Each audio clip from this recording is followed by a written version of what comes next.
अस्सलाम वालेकुम। मशहूर खूनी चौक आहे, चवनि था खूनी चौक। ऐं अलाए चौक क्यों खूनी आहे, पहिरीं मच्छी ॾेखार। मला पहिरियों मच्छीअ खां शुरूआत ऐं शुरू इन कौल सां त मौला अली अलैहिस्सलाम फरमायो आहे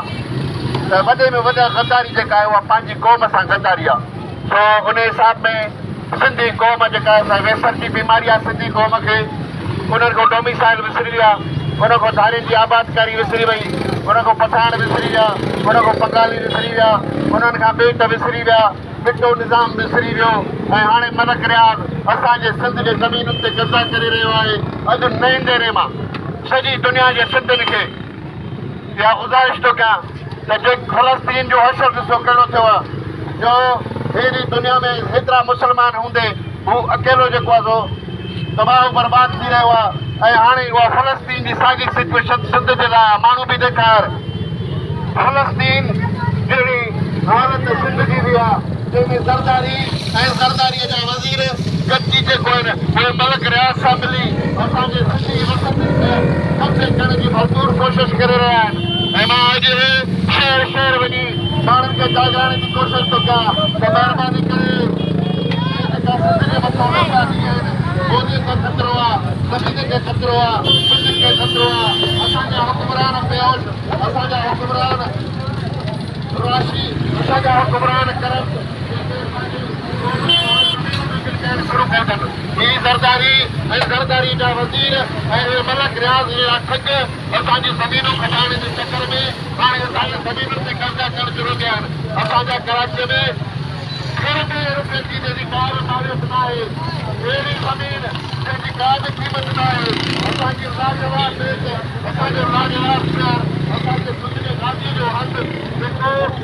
हिन जी ज़मीन जेका सोने जी ज़मीन आहे हुनखे मलक रियाज़ ॾिना हिननि हुकुमरान सां मिली करे हाणे असांखे ज़मीन खे छिड़काइण जी कोशिशि करे रहिया आहिनि। मां नई दरे मां सॼी दुनिया जे सिंधियुनि खे गुज़ारिश थो कयां त महिरबानी करे प्रेसिडेंट मोदीअ खे न छॾो, क़ौम खे न छॾो, ऐं उन खां अलावा अचो त पंहिंजी ज़मीन जे लाइ, पंहिंजी क़ौम जे लाइ, पंहिंजे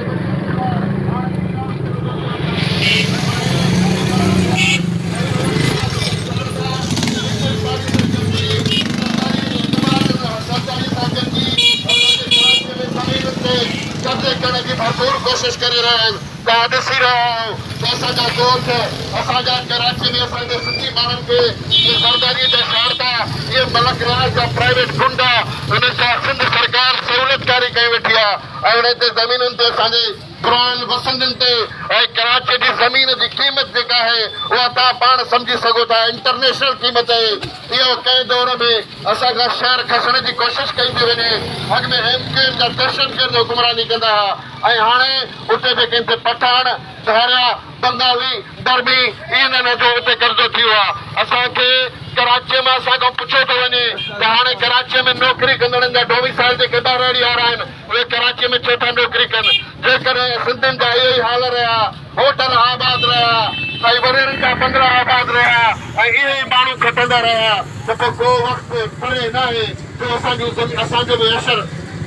फ़लस्तीन जहिड़ो थींदो ऐं असां पंहिंजे धरतीअ ते हाणे ई मोटड़ा था कयूं पिया। हाणे असांजे ॻोठनि ते गाह था कनि था। हीउ नए दरे जो शहर आहे, पीपल्स पार्टी जो गढ़ आहे, कुटनि जो शहर आहे। उते ही ऐलान आहे, ही लाहौर जो ऐलान न आहे, ही सेक्स जूं दवाऊं न आहिनि, ही कॾहिं शइ न आहे, ही उहो वखर आहे जेको क़ौम खे बचाए सघे थो। ही हुकुमरान जेको सरदारी चोलो मलक रियाज़ सां मिली ऐं असांजे सिंध जे ज़मीनुनि ते कब्ज़े करण जी भरपूर कोशिशि करे रहियो आहे। हा ॾिसो, कराची जेको इंटरनेशनल शहर आहे, जंहिंजे ज़मीन जी का क़ीमत न आहे, उन खां असांखे तरे रखण जी कोशिशि कई थी वञे। अॻिते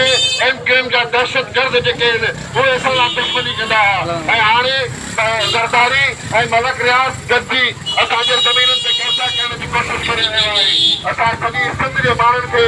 दुनिया में हर रहंदड़ सिंधीअ खे गुज़ारिश था कयूं त त महिरबानी करे हाणे निंड में उथो सुठा उथी जाग निंड न कजे एतिरी तव्हां ॿिटो निज़ाम विसारे छॾियो तव्हां ॿेटनि खे विसारे छॾियो तव्हां धारियुनि जी आबादकारी खे विसारे छॾियो तव्हां अफ़गानी विसारे छॾिया तव्हां बर्मी विसारे छॾिया तव्हां बंगाली विसारे छॾिया तव्हां हर शइ विसारी जेकॾहिं इहो ई असरु रहियो ऐं हाणे असांजूं ज़मीनूं मलक रियाज़ जहिड़ो लोफर ॿाहिरियों जेको मिली भगत करे ऐं असांजी हुकूमत सां गठजोड़ करे हाणे जेको आहे असांजे ज़मीनुनि ते कब्ज़ा थी रहिया आहिनि कराची जे ॻोठनि ते ऐं इन्हनि मिसकीन माण्हुनि ऐं ग़रीब सिंधियुनि खे उते इहे शारदा हुकूमत जी आड़ में उते हाणे मोटो आणे रहिया आहिनि सिंधियुनि जो हाणे इहो हाल आहे तव्हां ॾिसी रहिया आहियो त पंहिंजे ई धरतीअ में असां हाणे मोटड़ा था कयूं उहो वक़्तु परे न आहे जो असांखे फ़लस्तीन जहिड़ो मुंहुं ॾिसणो पवंदो ऐं असांखे ॾाढियूं क़ौमियूं ऐं ॿिया माण्हू छुटी था हुनजे करे हाणे जेकॾहिं सिंधी सुजाॻ न थिया हाणे जेकॾहिं सिंधी न थिया हाणे जेकॾहिं सिंधी न जाॻिया त पोइ शायदि जेको आहे असांजी क़ौम जेका आहे उहा फ़लस्तीन जहिड़ो असरु थिए अचो त क़ौम खे जाॻायूं अचो त क़ौम खे उथारियूं अचो त पंहिंजो आवाज़ असां सां जागृत थियण जो ॿिटे निज़ाम जो आवाज़ कंहिं बि ॿिटो निज़ाम लागू कयो कंहिं ॿिए तक पाया केरु ज़मीनूं कढाइण जी कोशिशि करे रहियो आहे हुकूमत कंहिंजी आहे हिते सिंध में हुनजे करे न ईंदे रे मामा ही सॼी सिंध जे माण्हुनि खे सॼी सिंधी क़ौम खे ऑस्ट्रेलिया में रहंदी हुजे अमेरिका में रहंदी हुजे बरतानिया में रहंदी हुजे गल्फ कंट्रीज़ में रहंदी हुजे त हीअ जेको क़ौम सां ज़रदारी ऐं ज़रदारीअ जा शारदा ऐं उन्हनि जा वज़ीर ऐं इहे वॾेरा इहे चूंडियल नुमाइंदा जेको असांजी धरतीअ खे गज़ब करण जी कोशिशि करे रहिया आहिनि असांजे हक़नि खे गज़ब करण जी कोशिशि करे रहिया आहिनि उहे हाणे असांजी ज़मीन गिड़काइण जी कोशिशि करे रहिया आहिनि त अचो त सिंध जे लाइ आवाज़ उथारियूं सिंध जी धरतीअ जे लाइ आवाज़ उथारियूं सिंध जी शिनाख़्त जे लाइ आवाज़ उथारियूं सिंधी क़ौम जेसिताईं होटलनि में ऐं जेसिताईं वॾेरनि जा बंगला आबाद रखंदी त असांजी क़ौम जेका आहे तबाही थींदी रहंदी अचो त गॾिजी हिन सिंधी क़ौम जे बका जे लाइ सिंधी ॿोलीअ जे बका जे लाइ सिंधी क़ौम जे बका जे लाइ असां आवाज़ उथारियूं त मां अॼु न ईंदे रे मां हितां न ईंदड़ हाउस में वेंदुसि हुते प्रोटेस्ट कंदुसि पर मां सॼी दुनिया जे सिंधियुनि खे गुज़ारिश थो कयां त महिरबानी करे ॿोलीअ जे लाइ धरतीअ जे लाइ तालीम जे लाइ सिहत जे लाइ इन्हनि जे लाइ उथो ऐं हाणे हिकु आवाज़ थी इहा वेसर जी बीमारी छॾियो इहो जेको तव्हां निंड पिया हो जेको सुतल हो जेको कुझु नथा सम्झो हर मसइले खे तव्हां विसारण जी कोशिशि कई आहे वेसर जी बीमारीअ खे छॾियो उथण जी कोशिशि कयो ऐं क़ौम खे जाॻाइण जी कोशिशि कयो हिकु आवाज़ करण जी कोशिशि कयो आख़िर में जलाल महमूद शाह खे कादिर मजसे खे अयाज़ लतीफ़ पलीजो खे सनान कुरैशी खे और शुमरो साहिबु किथे हाणे जंहिंजो वालिद साहिबु जेको आहे क़ुर्बान थींदो धरतीअ तां राशिद महमद शुमरे खे मुश्ताक सरकीअ खे जामी चांडे खे नसीर मेवण खे हबीबनि खे शाइरनि खे शागिर्दनि खे उस्तादनि खे मज़दूरनि खे हारनि खे गुज़ारिश कंदुसि त ख़ुदा जे वास्ते सिंधी क़ौम जी हालत तमामु बदतर आहे हर तरफ़ खां असांखे थ्रेट आहे ईअं न थिए जो असां फ़लस्तीन वांगुरु तव्हांजी ज़मीन तव्हांजी धरती तव्हांजी ॿोली तव्हांजी शिनाख़्त विञाए वियूं उनजे करे उथो जाॻो ऐं आवाज़ उथारियो तॾहिं असां पंहिंजे मथां थींदड़ ज़ुल्मनि जो अज़ालो करे सघूं thank you very much from now Allah हाफ़िज़